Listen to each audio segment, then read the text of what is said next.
Dr. Gary, what keeps you awake at night? What keeps me awake at night? That's a really good question.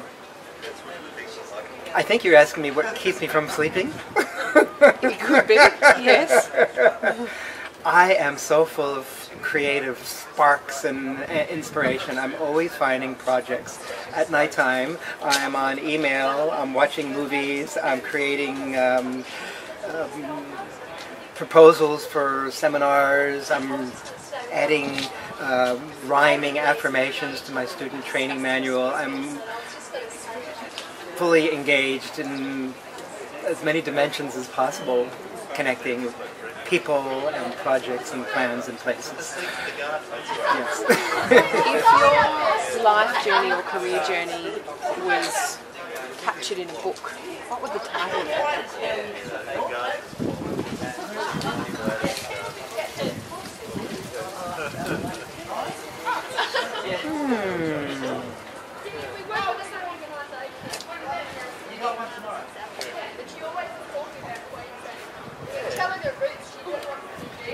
Mythic Whimsy,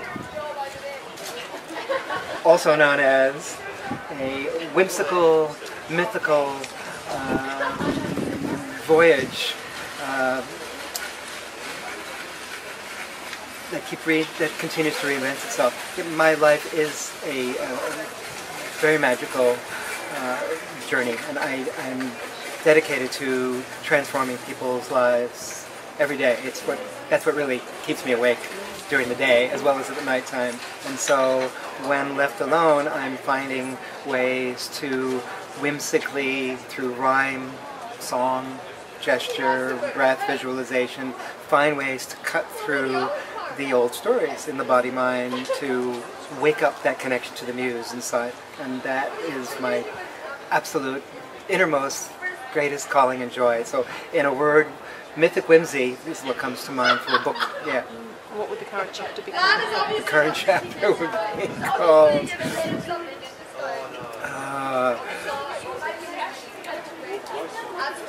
Letting Go of Control, Celebrating a Fresh Command, a New Stand in This Land.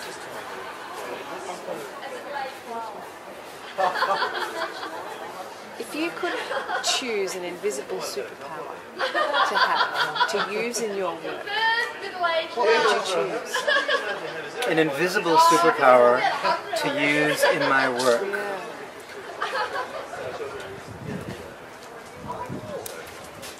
Endless connection to tapping the muse. That feeling of, gesture of the hand, blink of the eye, swallowing in the throat, a connection to each moment, all the time in the world, that catapults holographically a shift through all dimensions, all universes, all people, all times, all places, all names, all numbers. That feeling of a trust to connect to that deepest, innermost knowing. Feeling it growing, feeling it flowing, feeling it glowing. In a word. Yeah, that's great. Think of an organisation that you work with, or people that you work with, or for, and tell me if you could give them a gift, anything, something they don't have, what would you give them? What I just mentioned, the gift of connecting to their deepest knowing, their deepest flowing, their deepest glowing. A connection through their innermost core of their organization to all of the ways that they are to impact life on this planet, to preserve humanity, to turn around the possibility that we have pillaged and attempted to conquer ourselves, each other, in territorializing, terrorizing way, that there may be no phenomenon called humanity in a very short time. So if I could think of one gift, it would be turning around that story. And if you could give some advice to your 18-year-old self, what would you tell him?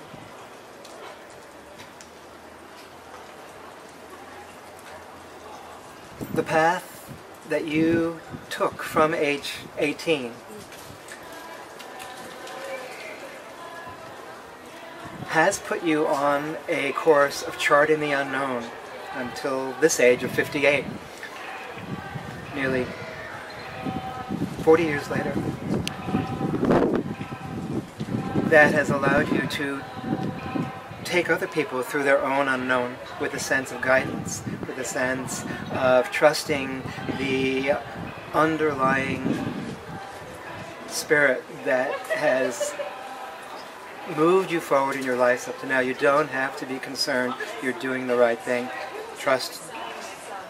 You are an explorer of the unknown and a frontier person, a pioneer of creating new paths that have not been created before. This is your opening door. This is what you've come here for. Trust in that. And this is what has happened to my life. I have become that. Thank goodness I followed that inner calling rather than trying to fit in. I never fit in. And now it's starting to show. It's starting to work out that I've become the advisor to the very people I wanted to become years before, that I thought I had to be the psychiatrist or something that fit into.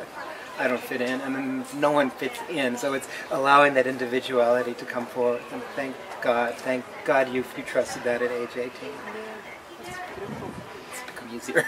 And in the spirit of Auntie Doreen's welcome this morning, if you were to pass on a story, some knowledge to the next generation as you pass on, what would you like to pass on to people?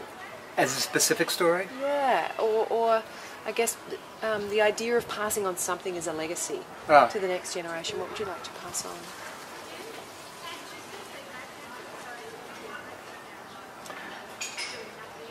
My way through life is through the landscape of the body.